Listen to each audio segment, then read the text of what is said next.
Hi, I'm Bill from CJ Pony Parts. When it comes to suspension modifications, the first thing many Mustang owners think about is lowering springs. While lowering springs will improve the performance and handling of your car, they're also a visual model, which makes them very, very popular.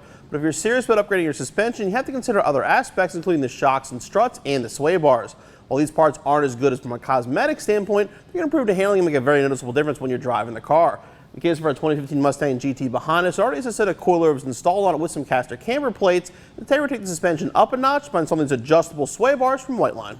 A good set of sway bars like this kit from Whiteline is going to give the car a stiffer feel, it's going to decrease understeer, and also get rid of a lot of body roll. This kit's going to fit all 2015 through 2017 Mustangs and features a 35mm front bar and a 25mm rear bar. The nice thing with the Whiteline bars, we know a lot of people are worried about weight. Well, these are going to be hollow bars, so they'll be lighter than your typical solid bar. Both the front and rear are adjustable on the bar, as well as including adjustable end links, making a lot more adjustability than your standard sway bar.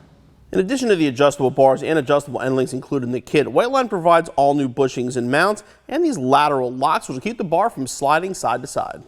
For this installation, let a lift or a jack and jack stands, 1/4-inch ratchet, 8mm socket, short extension, 3/8 ratchet, 10mm socket, 13mm socket, 5/32 Allen key, 6mm Allen key, 12-inch extension, 1/2-inch ratchet, 18mm socket, several extensions totaling roughly 18 inches, 14mm wrench, a pair of 17mm wrenches or a 17 and an adjustable, an 18mm wrench, a pair of 19mm wrenches or a 19 and an adjustable.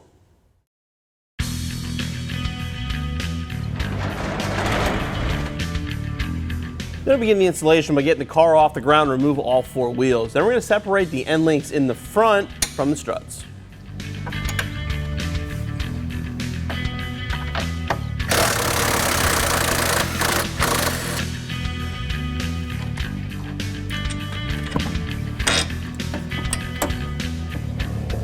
Do the same thing on the other side.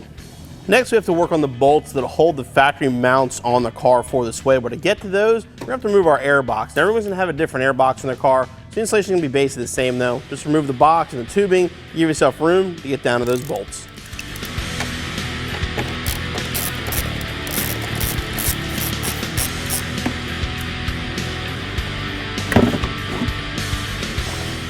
Now to get the brackets off the frame, there's 2 bolts, one here and one further back. The one in the front now we can get from up here.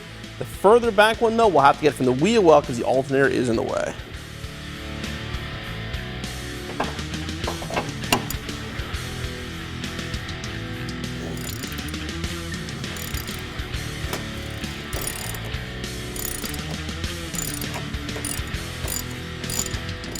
Unlike the driver's side, on the passenger side, we can get to both from the top.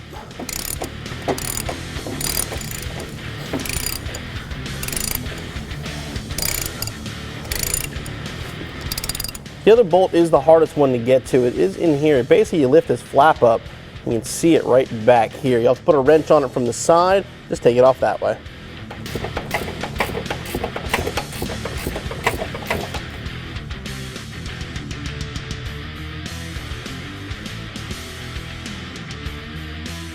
And now comes the fun part, and by fun I mean the hardest part of doing the front sway bar is getting the factory sway bar off. Basically what you're going to do, get some help, make it a lot easier, but you can fish the bar over towards the driver's side and down out of the way by bringing it back behind the strut. Give yourself a little more room. You can pop the end link off the other side, it will help. It's not necessary, but it makes it easier, but you do want a second set of hands for this part because it is kind of frustrating to get the bar over and out of the way.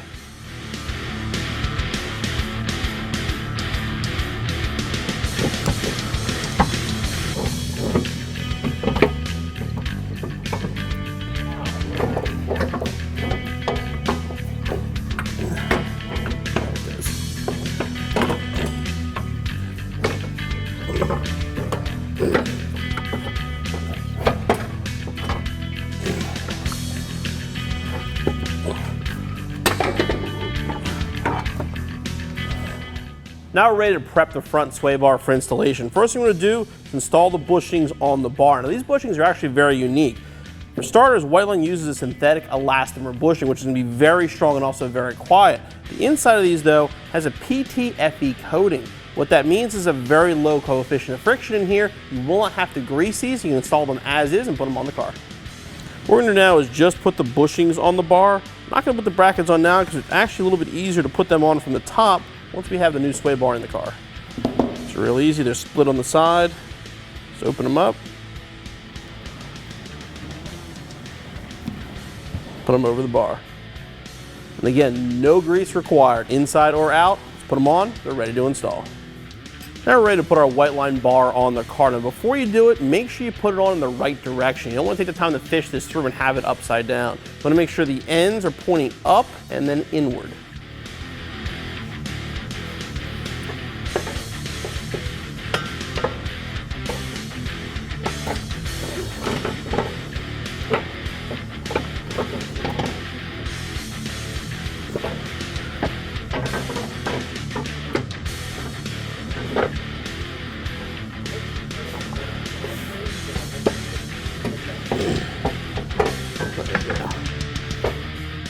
Sway bar in place. Now we can put the sway bar brackets up into place.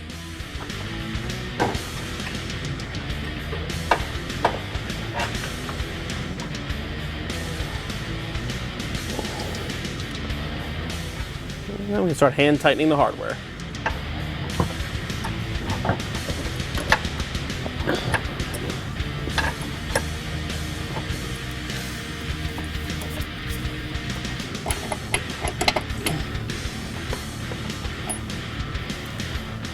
Okay, you want to make sure you do get these threaded and straight. They are easy to cross thread and difficult to repair if you do. And make sure you get all 4 in hand tight before you try to tighten anything down.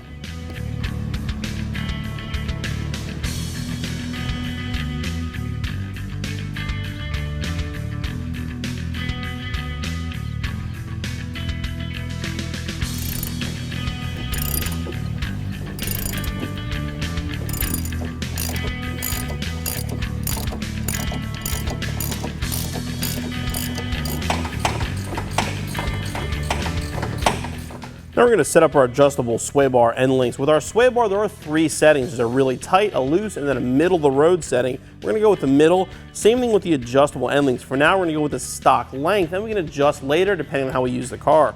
To adjust this, simply going to turn it, and you'll see it extends. This allows you to adjust on the car as well. So once they're on, you don't have to take them off again to adjust them.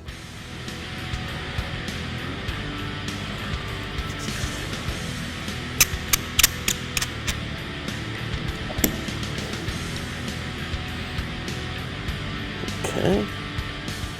Once that looks good, move the lock nuts up into place and tighten them down.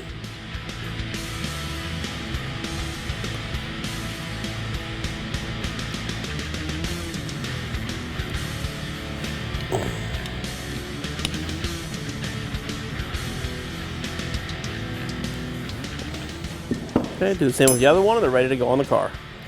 Next we connect the end link. Again, we're using the middle hole. Lift the bar up. Put through the strut as well.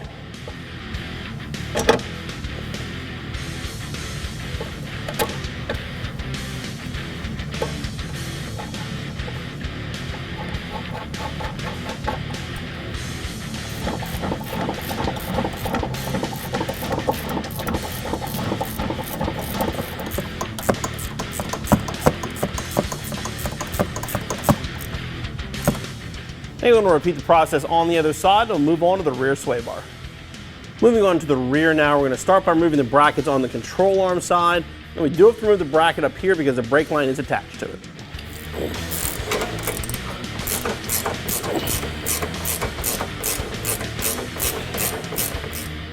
What I'm going to do here is remove this bolt. So I'm going to remove just the brake bracket from the bracket that's mounted to our end link. This will make it a lot easier and give us more room to actually take this apart off the car.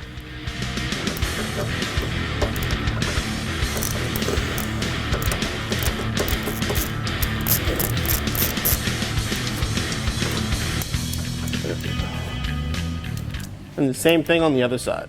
With the end links disconnected from the control arm, now we can remove the sway bar from the car. There's 2 brackets, one on each side of the frame here, 2 bolts. Remove each of these on both sides and we can remove the sway bar.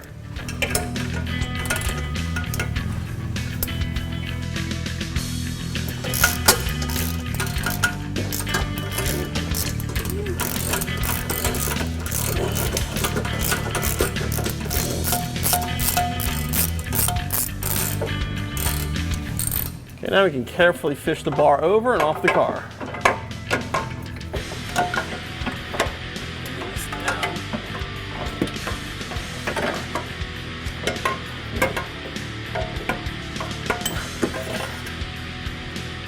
I'm going to remove the end links completely because we do want to get this bracket off the factory piece.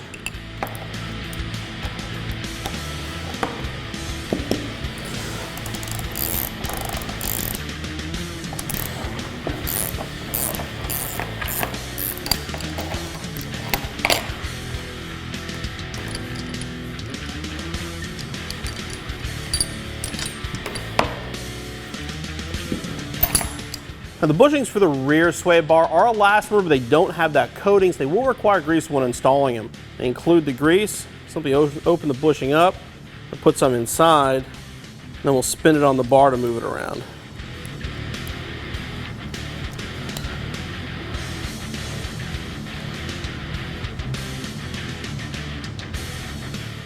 Now we'll put the bracket on. No grease needs to be on the outside, just the inside.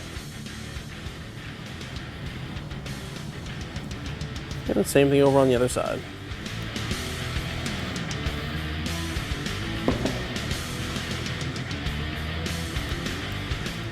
Okay, it's ready to go on the car. I'll put our new bar up into place.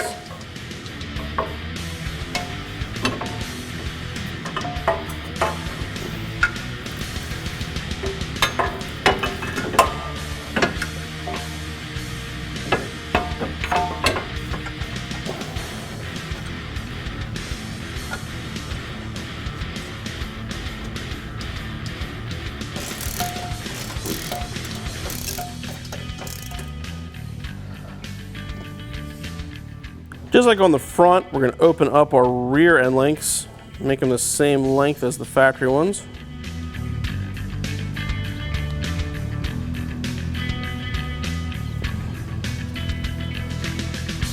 Then grab a wrench and tighten down the lock nuts.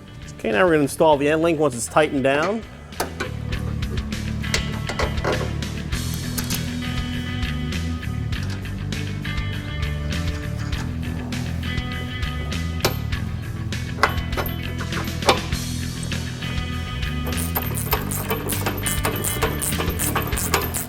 Before you install the nut for the top of the end link, you have to install the bracket here that holds the brake cable.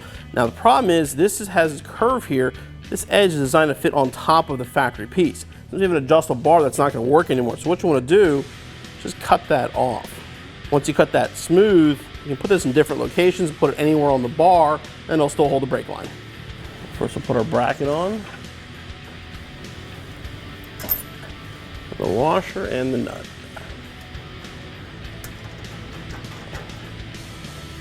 Then tighten it down.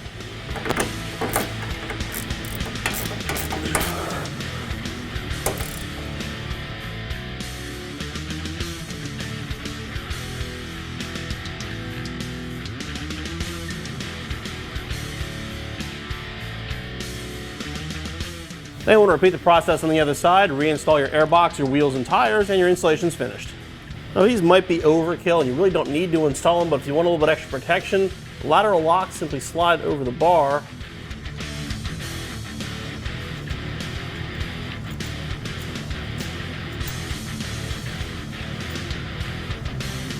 Let's see a real small gap between the bushing and this and tighten it down.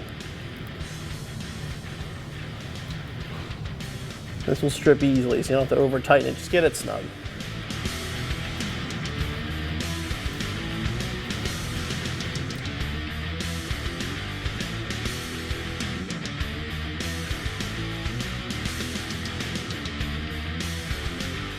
The Whiteline sway bar kit is without a doubt the most adjustable sway bar kit we offer for the S550 chassis. If you're looking for something you can really dial in, it's going to be a perfect choice. Also, they are much larger than the factory bars, but they're about a pound lighter, so you're not adding any weight either. Installation should take you between 3 to 4 hours and be back on the road in no time.